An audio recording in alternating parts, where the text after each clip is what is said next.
Friends, for a long time, I forced my body into doing things that it really didn't want to do.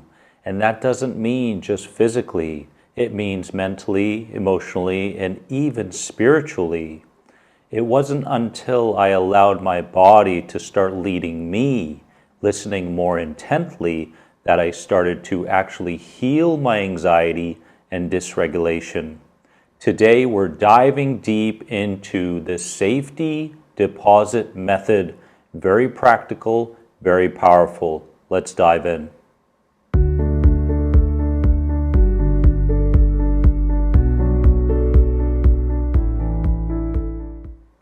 My peaceful warriors, welcome to another important video on my channel. Please subscribe and hit the bell for all the notifications for my upcoming videos. And if you'd like to learn more about any of my recovery programs, click here. Now, we're diving deep into a method, but behind the method is a powerful intention, okay? I'm going to explain today's very important practice that I'd like you to start taking on. In order for you to feel like you're really making progress around the mental, the emotional, the physical symptoms of anxiety, and maybe even you're at the point of burnout because of all the push crashing that you've been doing throughout the years. Now, we're talking about the safety deposit method, okay? And the core idea behind this method is that every response you make is either a deposit into safety or a withdrawal into fear, okay?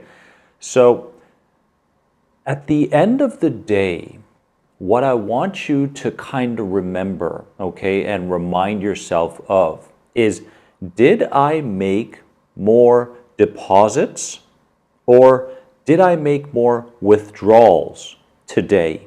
Now let's dive into specifically what that means, okay? So from a mental perspective, so you're thinking, the spontaneous ideas that cross your mind and such. A deposit would look like possibility thinking, okay, and neutral labeling, okay? So it's kind of like, well, yeah, that negative possibility can be there, or this neutral or positive possibility can also be there, right? So when we are making deposits, we feel more neutral in response to the thought that just crossed our mind, right? So that would be a deposit, okay? So for example, this could be anxiety, not danger. That's a deposit, okay? That's a deposit into safety. That's a deposit into your true, authentic self. That is not a withdrawal back into fear, okay? So that's one, for example, okay? Or, oh, my mind is predicting danger again. Okay, again, a very nice deposit into safety.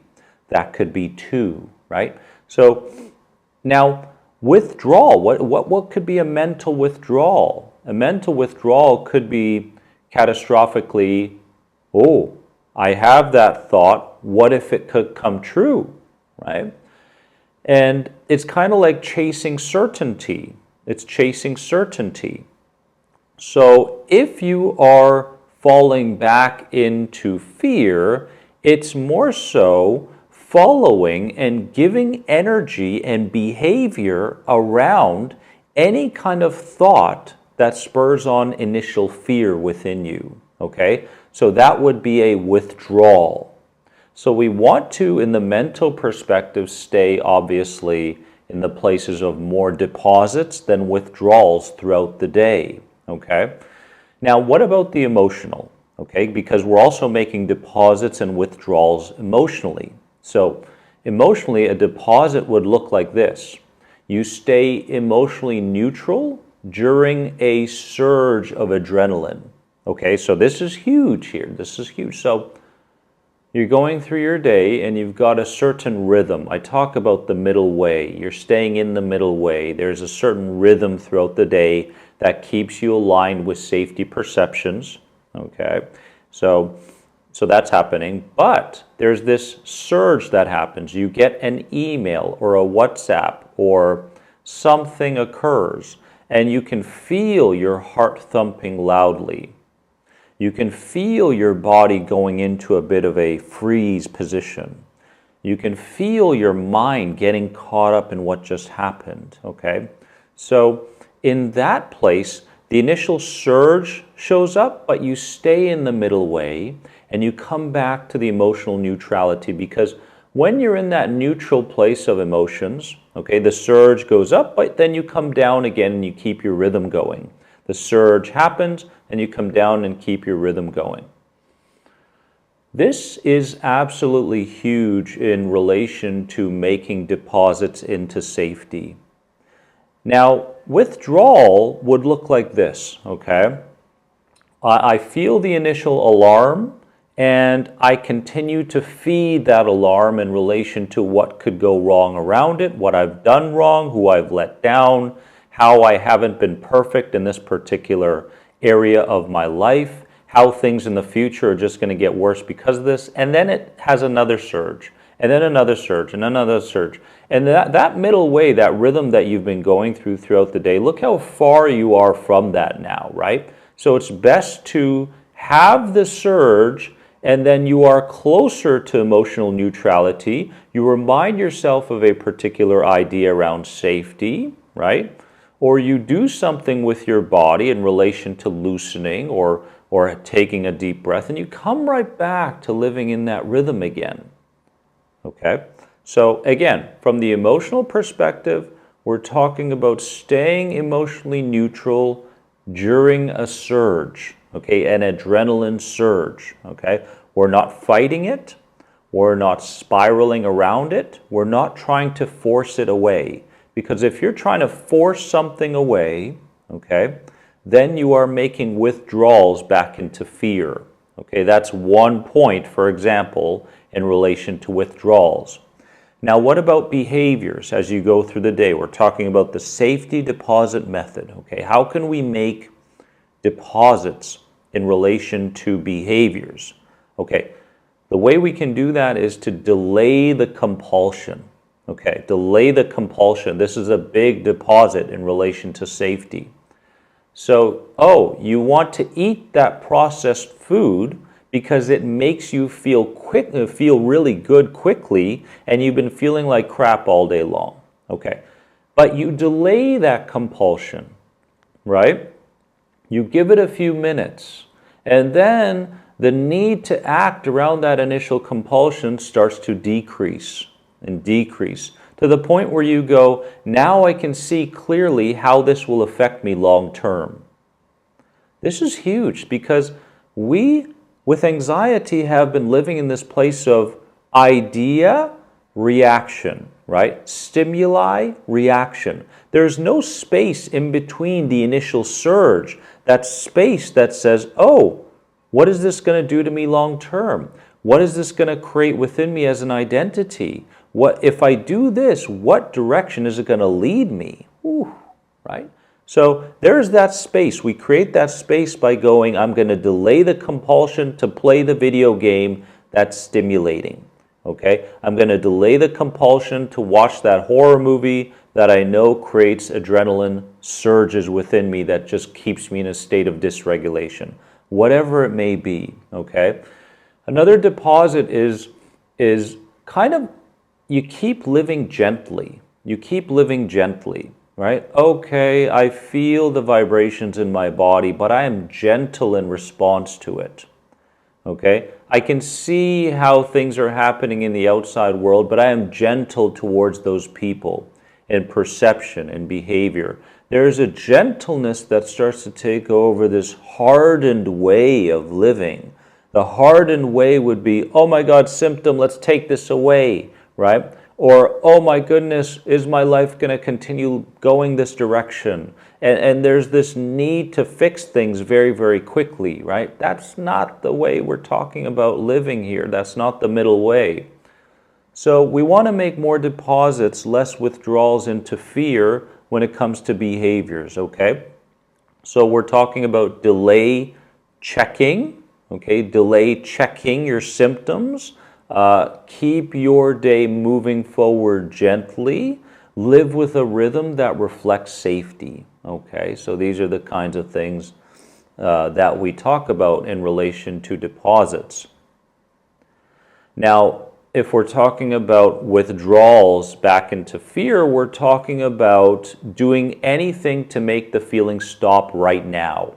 Okay? So if you're in the state where, oh, I've had this for so long, I need to make this go away now.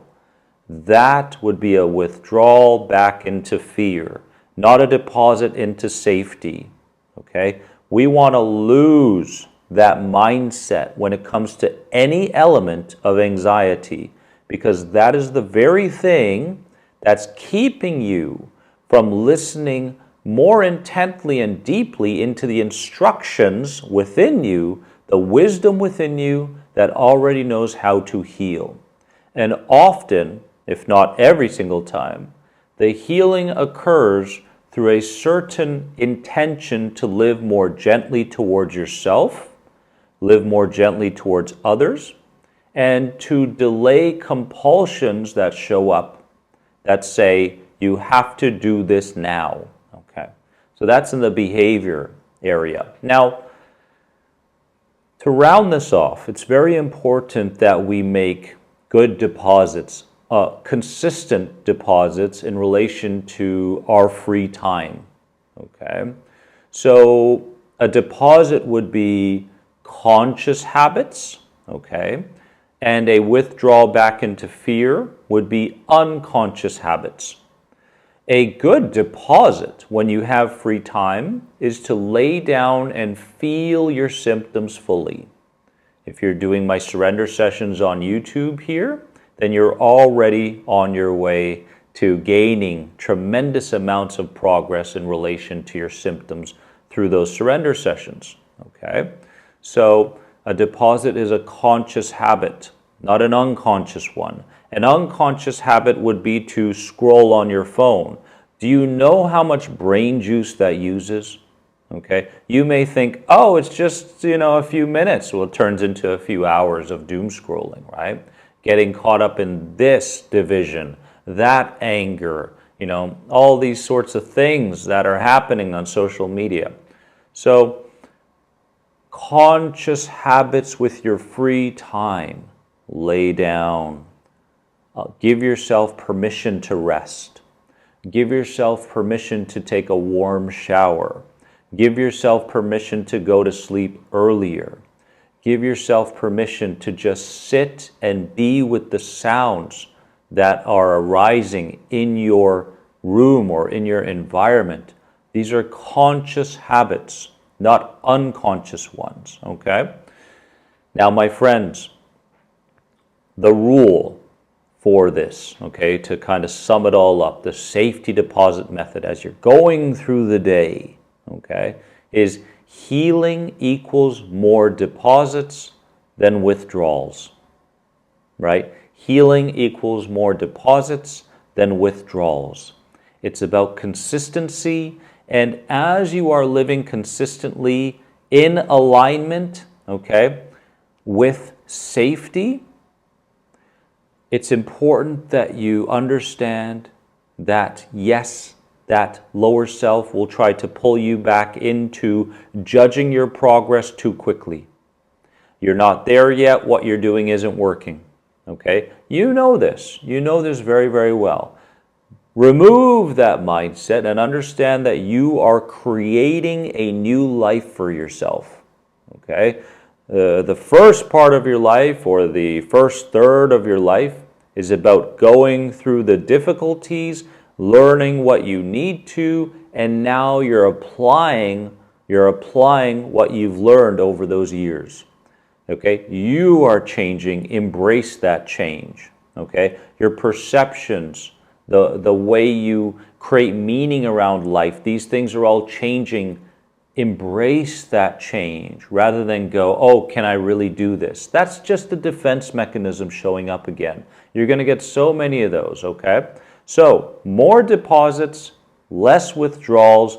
Comment below if this spoke to you. What's the biggest message that you gained from this video today? And what are you going to do right away? What are you going to do to start applying this particular practice, this approach? I want to hear from you in the comments section. And if you watched this video until the end, I commend you for your dedication.